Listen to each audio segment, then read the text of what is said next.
Hello, everybody. Bev here from Dublin, and I got Douglas in Cape Town. Are you in Cape Town? I am in Cape Town. It's meant to be summer and it's raining. It's weird. The world's upside down.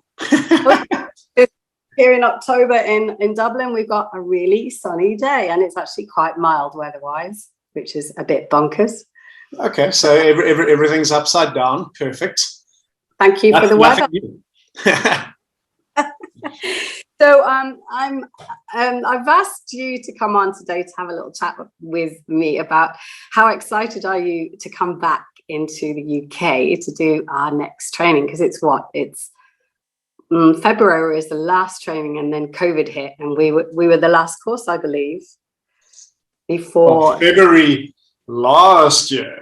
Yeah. So it's amazing, because I realized that almost to cope as a strategy, I almost went into a hibernation around that.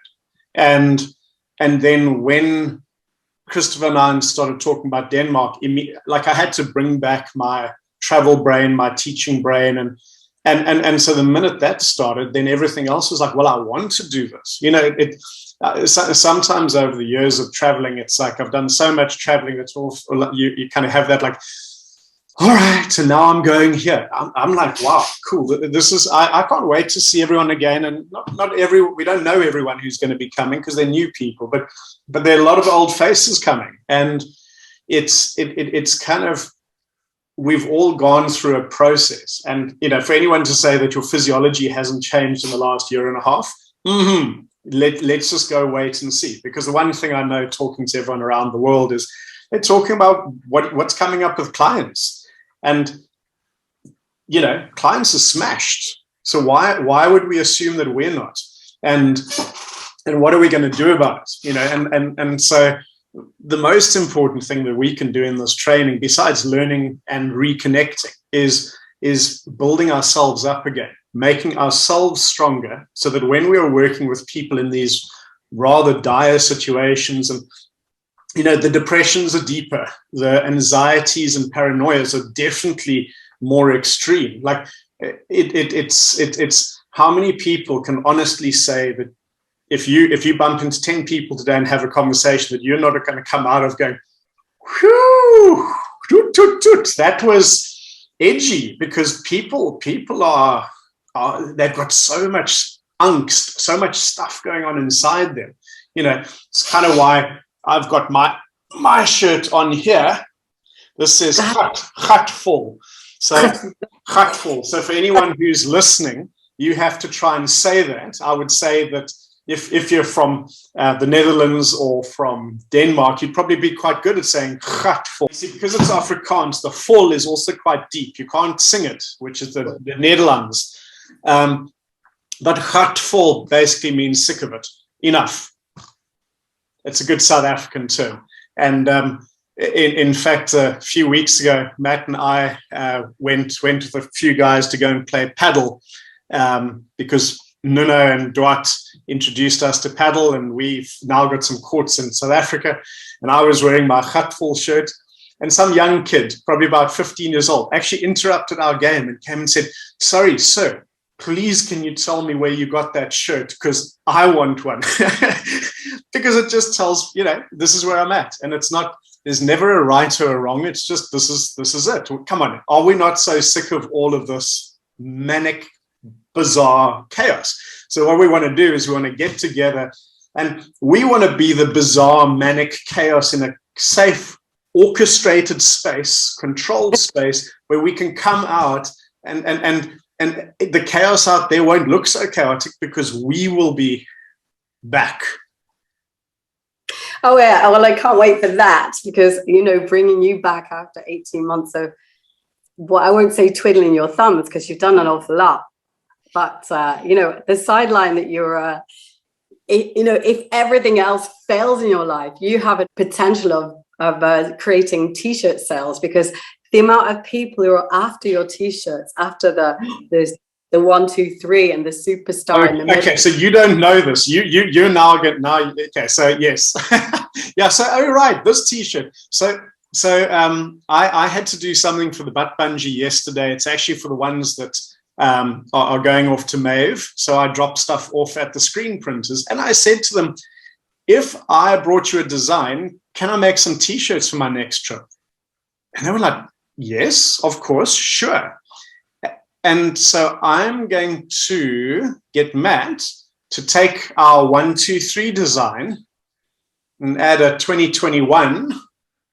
So we actually have a time. You know, I actually got trained on this particular time, and we're going to see how that goes. Ha ha! Surprise! Finally, I mean, yeah, but you know, there's a catch. Always.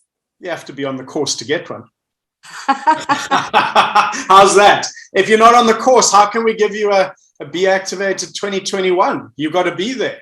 You know, what's that? Be there or be square. Let me get this straight. People coming on the course, are they going to have access to this t-shirt this time around? That would be the idea. That would be the idea. We got a t-shirt. The tour. Doug does Dorset 2021.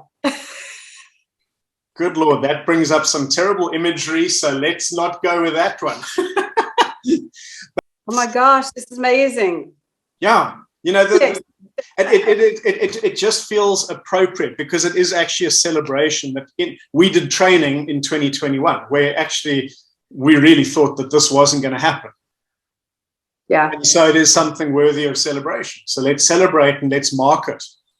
I mean, that was the whole thing. It was just, you know, I'm really excited by that because so many people have asked. And in fact, people have asked me if they made it, could they do it for you? And I kept sending you all these people over the years, and you're like, yes, yes, yes, we'll do it. And now it's just exactly as things happen with you. The time is right and it gets done. Yeah. You know, before it just felt like an extra thing that, you know, was nice to have. Now it's significant. Now it's something almost like we can proudly wear something because it's taken an effort and it's a celebration of that effort. Yeah, absolutely. Gosh, God, this has been I mean, if I look back over to what's, you know, when you had this real energy burst about you wanted people to come over to South Africa to see how amazing the country is, and it's like, and I hadn't seen the energy at all in this last year. I've seen, like, you know, this, like, we've all been doing the roller coaster. Yeah. And that moment was like, Doug's back, you're there, and it was just like, ooh, and then obviously. No. So that was a real roller coaster, because it was opening up a possibility, feeling it, seeing it, having actually from everything from accommodations figured out on 2 different levels, locations, places we were going to do stuff, and then suddenly the whole game changed, you know, and so part of it was the lockdowns, and then suddenly our restrictions became pretty hectic again. But it's when we were looking at things opening up, so it would be easy, so people could get in easily. But getting out, you'd have to go and sit for 2 weeks, which I actually thought would be a bonus because you'd have 2 weeks to reflect on the chaos you experienced in Africa.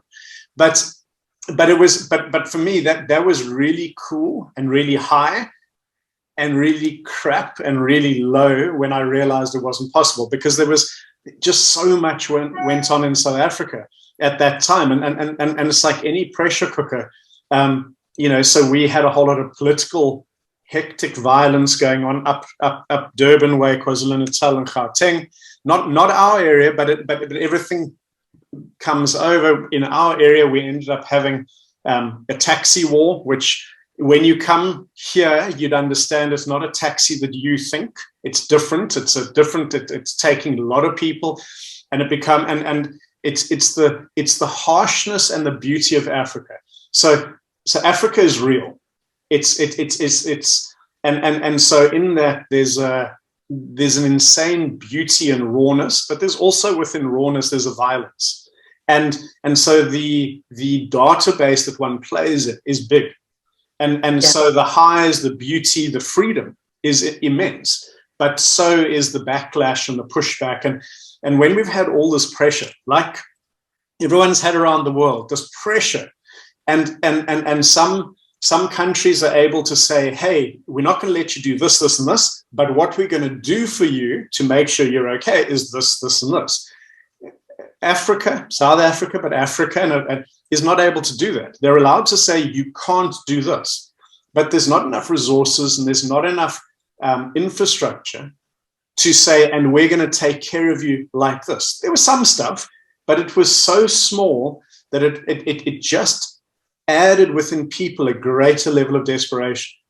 And I know a lot of people in Europe are going, but I've been desperate. I hear you. We don't undermine your desperation because it's your experience of it. And this is the big thing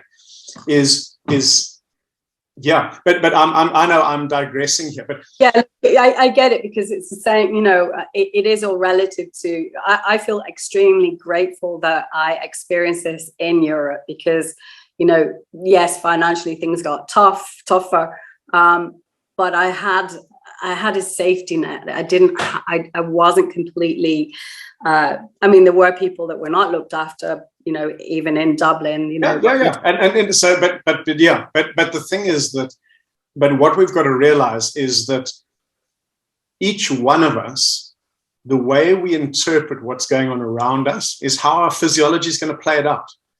And that's the big thing. And that's why it is so important to never say to someone, you are wrong, your perspective is wrong.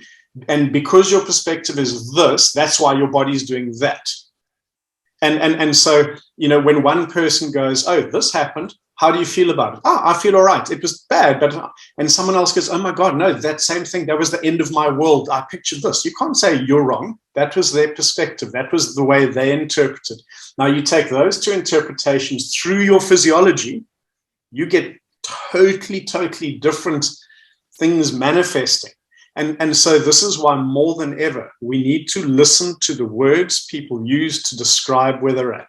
And that is why when we were doing the podcasts, I think we did about 30, in at least 15. I said, I wish people would stop telling me, oh, I'm okay, I've got this, because we can see that you're not.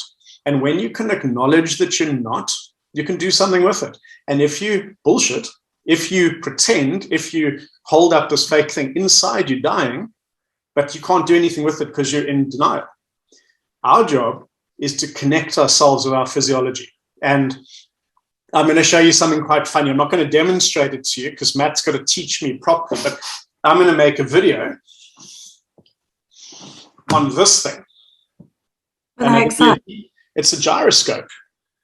And it'll be really important to what we do. Not that I'm going to teach you how to use gyroscopes, but the philosophy of a gyroscope should actually be the philosophy of what we do. Now, up till about 4 weeks ago, I couldn't have told you anything about a gyroscope, but Matt was doing a project and he asked me if I'd help him do some research. And while we were doing the research and trying to explain the physics of how that crazy thing works, I was like, oh my God, that's exactly what we are working on and trying to find within ourselves. So what a gyroscope does that's quite amazing is when it spins correctly, notice when it spins correctly, when it's in the right sequence, this thing can sit on a piece of string, it can sit on my finger, it won't fall over. You know, all technology uses these. It's a reference point. Because it knows what its own reference point is, it stays in balance no matter what you do with it. I want to be that. Right. I want to be that. So I'll make a video on that once Matt shows me, because that's we borrowed it from his friend. And I was going, every time I do it, it goes, but it doesn't quite go. And he's almost going, well, Dad, your reference point sucks, you know, is really what but he's going to teach me. And but the idea is that right now, every day that you read something in the news where the rules have changed, what we're doing, what you're allowed to do, what you're not allowed to do is different. So there's a huge level of uncertainty. Even when people are going, woohoo, we're open. Yes, we are, but yeah, look, you know, I mean, for me, one of the most craziest things was that I couldn't understand and still don't understand was that of all the things to open, the yoga industry was the last. Like, we have only just been allowed to open where gyms and everything else were. I don't know, because we breathe, I think. I don't know. Nobody could be clear about the rules. So that created like quite a bit of anger, concern, like, what is this? And then my political mind started to go into places where I don't normally go. So, and I was like, okay, that's not like it. But but let's take this now. Let's say I go to the gym, and then you come and you go, it's actually not fair because you're allowed to go to the gym and I'm not allowed to do yoga. What do I have to do? I now have to defend my position, the little piece of the freedom that I've been given. So I have to come up with reasons why you yogis shouldn't be allowed and are wrong. And I might be sympathetic and say, oh, it's unfortunate, but I don't want to give up my piece because I've got that freedom. And we found in when I had to cancel the thing to South Africa, when we had the lockdown rules, and I stood with many surfers going, isn't it weird? We can't do this. This has been taken away, da, da, da, da, da. And actually all we've done is gone, we're still allowed to surf because the last time we weren't. And so we were grateful for the morsel we'd been given. And so you pick a priority, you pick what's most important to you. But all of that is a crazy thing. And you know, I think there's been a lot of bad decision making and management, but at the same time, like anything else, if we seek into like a higher self, we still have to say that the people in leadership are trying their best to do the best with a situation that they don't understand. They're also limited with the information they've got. So I've done the stuff where I've been pissed off and angry by the decisions that are being made, and I don't like it. And there's a child in me that's like that. But you know what? If I'm in a good place, my happiness should not be dictated by someone out there. My happiness should not even be dictated whether I can surf or not, because happiness is a choice. But in order to do that, I have to know myself. I have to find myself. I have to be in myself. Happiness is easy. Happiness is easy. We humans, intrinsically do not like to be contained and held back. So the minute you say no to a human being, there's a question of why and how can I get around that for most. I know. But isn't that amazing? Because what it does is the minute someone says no, they now have control of your attention. Physiology. Yeah. And now, no. But understand this. And so you can hear, and I'd love to tell you how well I navigated all of this. You know, and I meditated and I realized an insight. No, bullshit. I was angry. I was pissed off. I was grateful. I was desperate. I was, it's like all of those things. It's not because I navigated it well. It's because I can reflect and go, when it was okay, why was it okay? And when it wasn't, why was it not okay? And yeah, it all came down to how much power I gave the ATOFs to control my narrative, what I felt about me. Because if we are truly, truly successful, and this is my realization, is if we're truly successful, we can sit right here where we are today and not have to do anything to find the joy and the happiness and the ease. And so if you think about activation, and this is what I'm quite excited about in the like re-looking at something. So what do we know? People get off the table and they go, whoa, I feel lighter. I can move better. My pain's less, or it's gone. I can see better. I can hear better. Okay. So now imagine you and I are sitting next to each other. Okay. But you can see twice as well as me. You can hear twice as well as me. Your experience of the room, the space around us, is twice as much as me. How much less you have to do to find joy than me? Wow. How's that?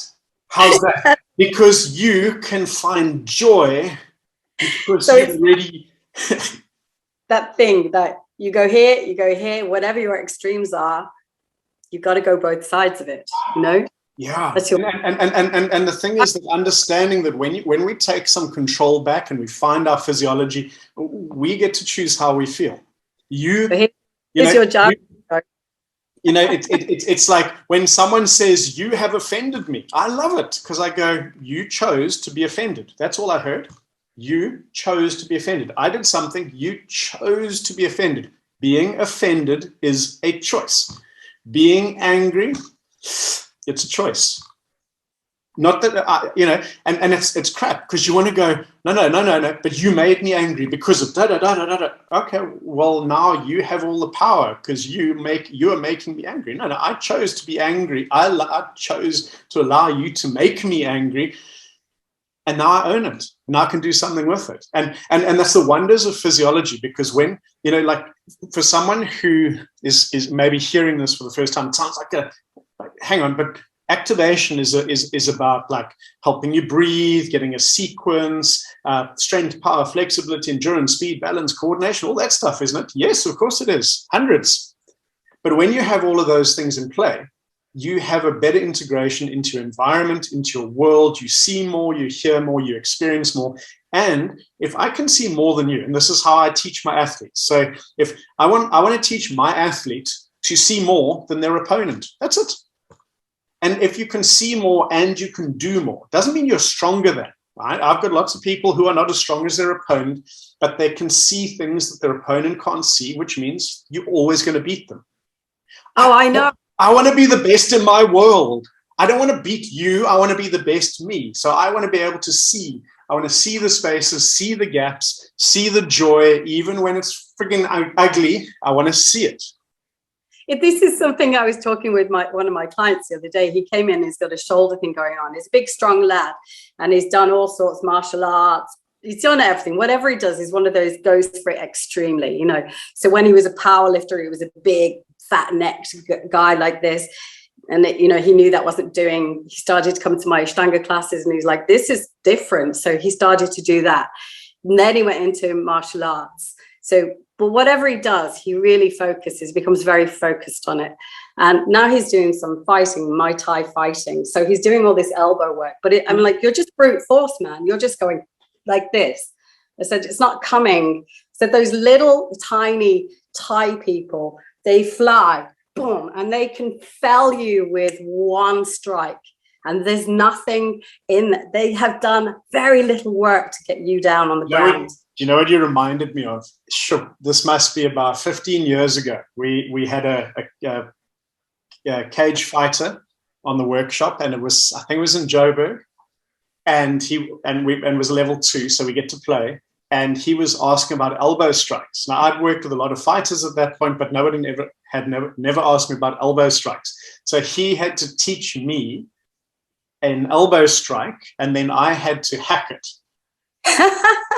And it was so brilliant because it's one of those where even videoed would not have made sense, because it was an overstrike, whatever it is, I don't even know. And so we got him blocking. So I got to do the strike a few times. And I said, how was that? He said, geez, that's pretty good. You should fight. I said, no, but that was the bad sequence one. And then I said, if I were doing this is how I would do it. And so I put sequence and the same movement. And so he's there blocking, right? And I did the strike, and I swear he slid back in his tennis shoes, in his shoe, it wasn't in socks. He slid back about a meter. So I've just done exactly the same movement, except for the sequence. And he's standing a meter away like this, going with big eyes, and the whole room. So for anyone who was on that workshop, let us know what you saw. That must have been 10, 15 years ago. It was one of those where straight afterwards we went, okay, you go sit down now. We're just going to move on, because whatever that was ridiculous. And I'd forgotten all about it. But it's amazing when you can start to see and understand that that's what the possibility is. It wasn't that I was some great fighter. He taught me something. I added sequence to it, and then something scary happened, and we both kind of almost respected the moment and went, okay, let's just back off now, baby, because that's dangerous. And that was the first time, because he's been on my table a lot over the years, and he's an interesting guy. And at that moment, he got the sequence, because he knows the 1, 2, 3, but it is still theoretical. Yeah, you have to feel it, and when you feel it, you're shocked. Why? Because it's so easy. There's no strain, no effort, and so if there's no effort, that means that force moves up through the body, and in this particular case, out through the elbow, which means what's going to get damaged? Oh, nothing except what you hit. You know, how's your body going to, well, your body's expanding through movement, and therefore it's exploding into whatever it contacts with. That's scary. Yeah. That's scary, not if you're him, but if you're the opponent. But what's always interesting is, again, then how physiology plays. So now imagine he gets it. And he can get it in practice. He can get it on the bag. He can get it in a little bit of sparring. And then he goes and has a slightly more serious match. But now it's more serious. His mind goes, oh, I know what it feels like. And this is what, and starts to overthink it. He's already lost his sequence. And now he's going to try to do that in a match. But he's not going to do anything of what he could do when he was just playing and experimenting and being curious. So to train an athlete to remain curious in competition, there's the game. When they do that in competition, they'll find new ways. They will come back to us and they'll go, that's so weird. You know, I was under pressure and I suddenly realized I'd never tried it this way. And then I did that. And they couldn't do anything about it. Well, of course, because you'd never even considered it. So how could they plan when you do this? Because you've never done it before. And so can you stay curious in competition? That's a whole nother game. I think what you've taught me through BeActivated is always to be curious about your clients. So it's even, you know, be curious.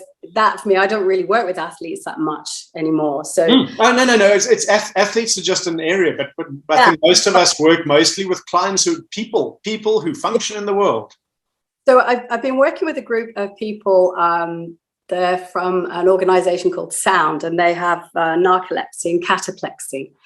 And the cataplexy kicks in. Okay, so I know what narcolepsy is. What's cataplexy?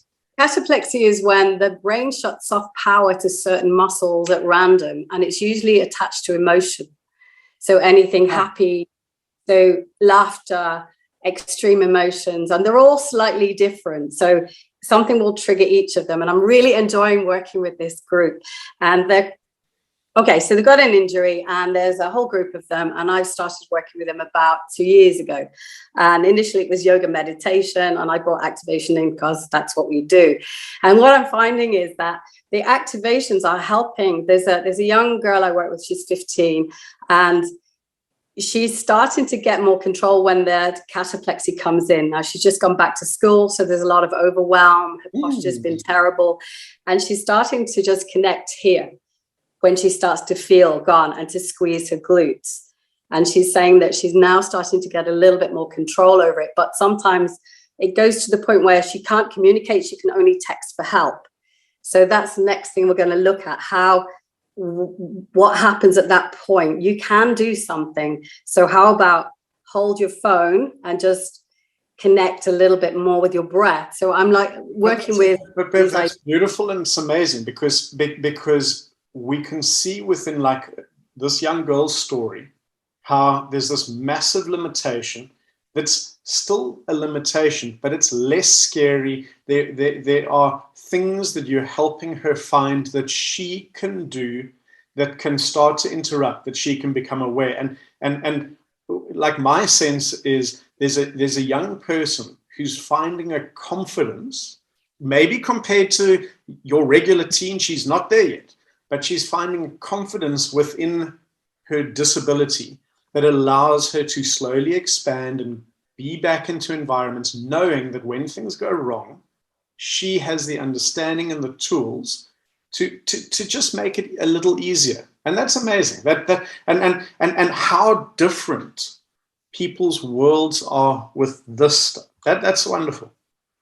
She's just, I mean, the whole group are amazing, you know.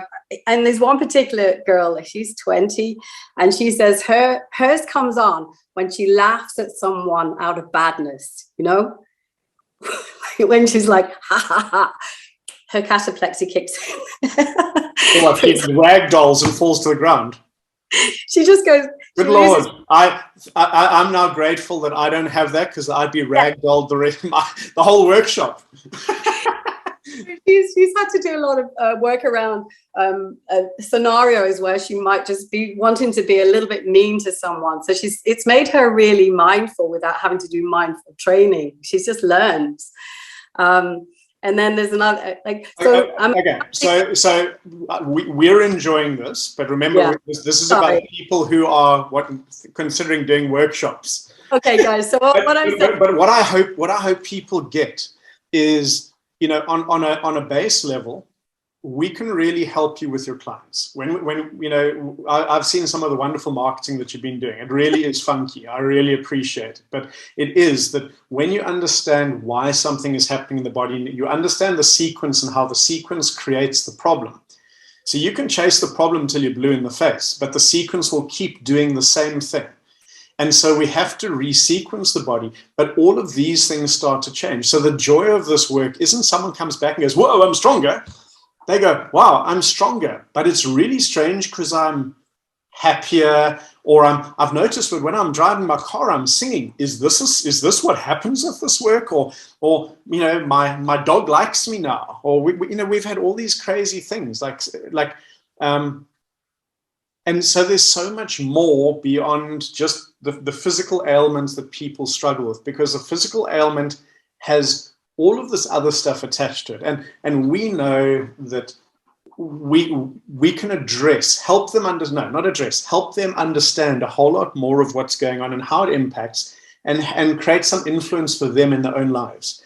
And I think where I was going with that was just that in my own life, just through doing activation, like I told you, and you know the story, and so many people do now, but I was unaware of how shut down I was. And I'd been injured, and I'd been managing this injury, and it wasn't getting better. And I thought that was my lot. You know, that's what I'd been told. This is as good as it's going to get.